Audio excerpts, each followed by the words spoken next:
Honourable colleagues, the Parliamentary Committee on Education and Sports has presented a report on the budget estimates of the Ministry of Education and Sports, singling out the sector's key priorities for the coming financial year 2025-2026. Implementation of free and compulsory UPE recommendation.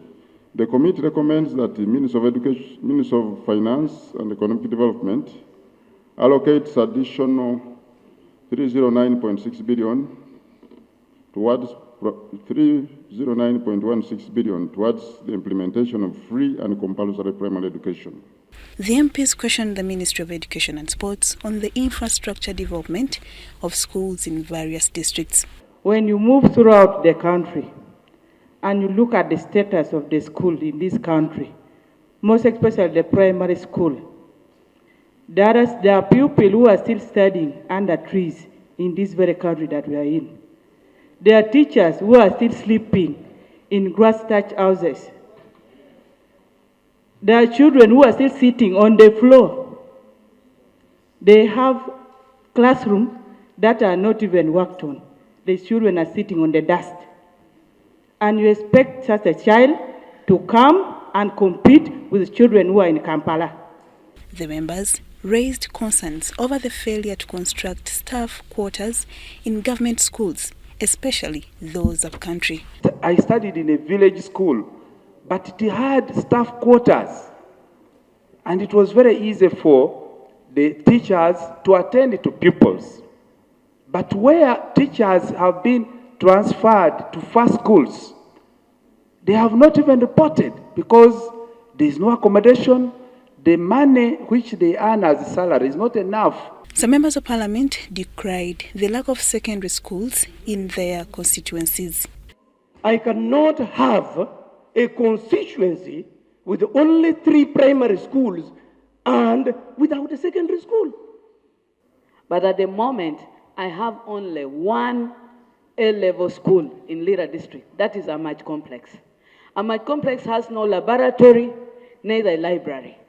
We are having a new curriculum that needs a lot of research. How do we expect the students sitting from Amaj Complex to join the university?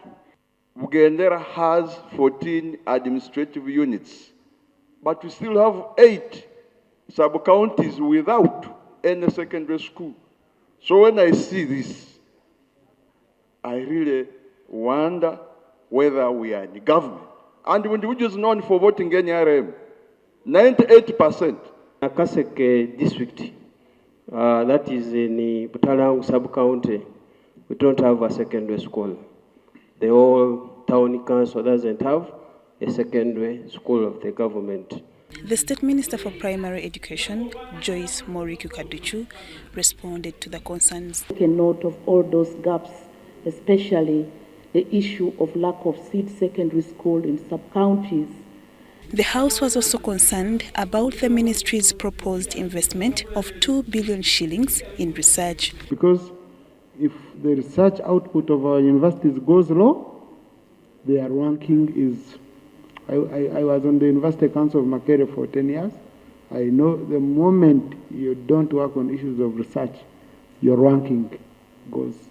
The Ministry of Education and Sports has earmarked 103 billion shillings as grant for school maintenance to local governments. And our outlook of education should not be consumptive. Education is also a productive sector. It could generate a lot of money for our country. Lydia Chomkama and Gloria Gutabinji, Parliament.